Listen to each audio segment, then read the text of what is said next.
elilodwa lophando SIU ivezela ubala ubungqina bonobuzaza ngakuGqirha Zweli Mkhize.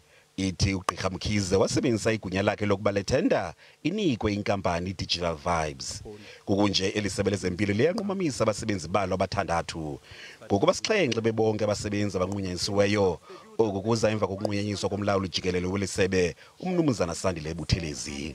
We are anxious to conclude the disciplinary processes as a matter of urgency to bring these matters to closure in order to have time to dedicate our time and energy and resources to the country's response to COVID-19 pandemic as we roll out the vaccination program. Umphathiswa Joe Phaahla uthi bazakuchula kunyathela kulomba. If we get guidance from their side that on this particular case you also need to act, except possibly being called as witnesses if the case goes to court. If we get that guidance, the acting DG will respond accordingly.